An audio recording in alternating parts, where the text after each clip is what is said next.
పెద్దలు గౌరవనీయులు పవన్ కళ్యాణ్ గారిని మాట్లాడవలసిందిగా కోరుతున్నాను.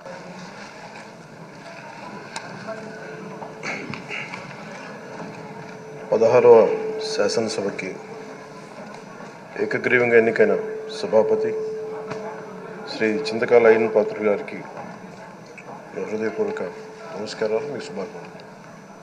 ఇది నేను మొదటిసారి అసెంబ్లీలోకి అడుగు పెట్టడం.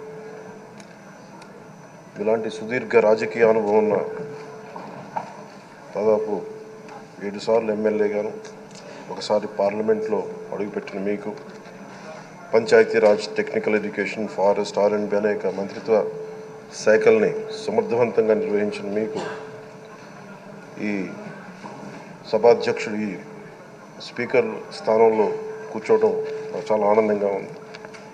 ఇన్ని దశాబ్దాలు ప్రజలు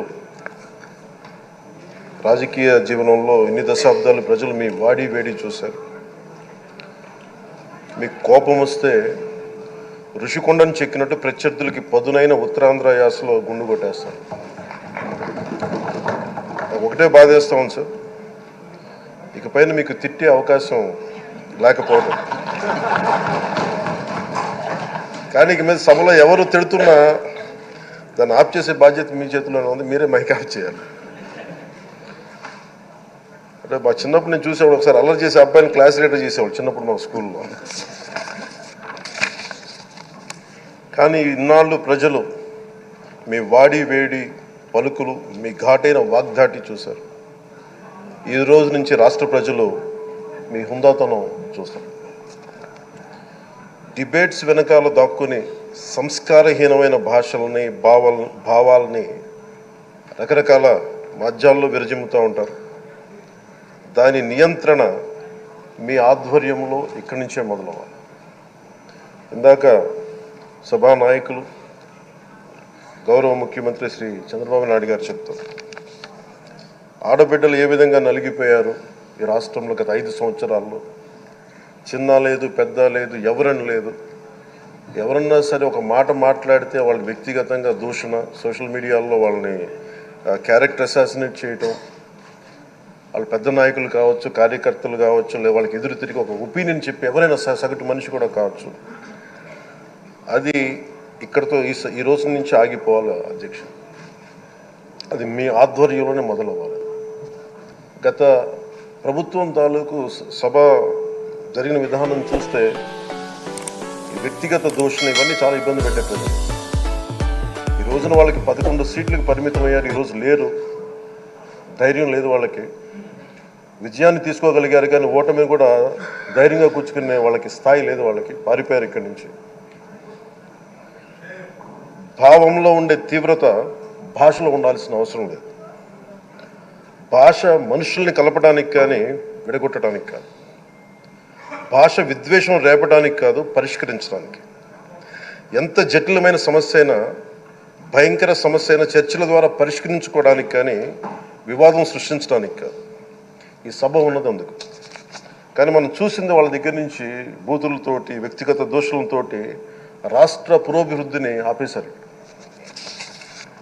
అలాంటి సభ కాకుండా ఇందాక మన పెద్దలు శ్రీ గౌరవ ముఖ్యమంత్రి చంద్రబాబు గారు చెప్పినట్టుగా ఇది భవిష్యత్తుకి ఇది ఒక ప్రమాణం అవ్వాలి. 2047 వరకు ఇంత అద్భుతమైన స్థానంలో మనకి ఆంధ్రప్రదేశ్ తెలుగు జాతి ఉన్నత స్థాయికి వెళ్ళాలంటే ఈరోజు మనం వేసే ప్రతి అడుగు అది భవిష్యత్ తరాలకు ఒక ఒక టచ్ స్టోన్గా ఉండిపోవాలి, ఒక గిట్ రాయిగా ఉండిపోవాలి. ఈ రోజున ఈ సభలో ఉన్న గౌరవ సభ్యులందరూ చట్టాలు చేయడానికి ఉన్నారు, చట్టాలు ఉల్లంఘించడానికి కాదు. విభేదించడం అంటే ద్వేషించడం కాదు, వాదించడం అంటే కొట్టుకోవడం కాదు. ఇవన్నీ విభేదించడం, వాదించడం ఇవన్నీ ప్రజాస్వామ్యానికి చాలా మౌలికమైన పునాదులు. ఆంధ్రప్రదేశ్ ఆవిర్భావం జరిగి అసలు భాషా ప్రయుక్త రాష్ట్రాల ఆవిర్భావమే మన ఆంధ్ర రాజ్యంతో మొదలైంది. అమరజీవి పొట్టి శ్రీరాములు గారి బలిదానం మీద మన రాష్ట్రం పుట్టింది. 56 రోజులు తిండి తిప్పలు తినకుండా నరకం అనుభవిస్తూ ఆయన బలైపోయారు.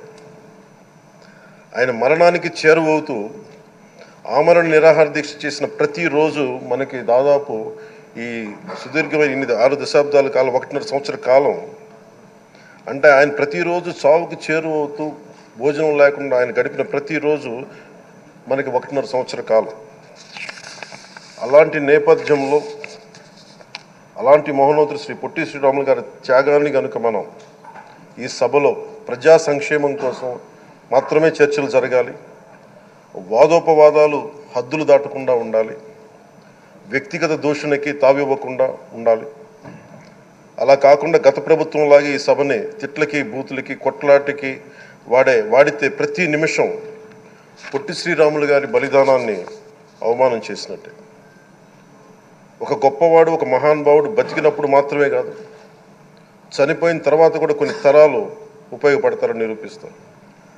అలాంటి కోవకు చెందిన మహానుభావులు ఆంధ్ర రాష్ట్ర సృష్టికర్త, భాషా ప్రయుక్త రాష్ట్రాలకు శ్రీకారం చుట్టిన ద్రష్ట, అమరజీవి శ్రీ పొట్టి శ్రీరాములు గారి స్మృతిలో ఒక విలువలతో కూడిన ఒక సత్సాంప్రదాయాన్ని తెరలేపుతూ మీ ఆధ్వర్యంలో ఈ సభ జరగాలని, ఈ 5 ఏళ్ల ప్రజా ప్రస్థానంలో ఈ విలువైన 5 ఏళ్ళు రాబోయే తరానికి గొప్ప భవిష్యత్తునిచ్చేలా, అన్నం పెట్టే రైతుకి, కౌలు చేసుకునే రైతుకి, రైతు కూలీకి అండగా ఉండేలా, మహిళలకి భద్రతతో పాటు ఉన్నత స్థాయికి ఎదిగేలా, ప్రభుత్వ ఉద్యోగులకి భద్రత కల్పించేలా, పశువు పక్షి ప్రకృతి సర్వజనులందరికీ కూడా మతాలకి ప్రాంతాలకి అతీతంగా సుభిక్షంగా అభివృద్ధి పదంలో ఆంధ్రప్రదేశ్ ఆంధ్ర రాజ్యం అద్భుతమైన ప్రగతి సాధించేలా ఈ చర్చలు సాగాలని కోరుకుంటూ, సభాపతి అయ్యన్న పాత్రుడి గారికి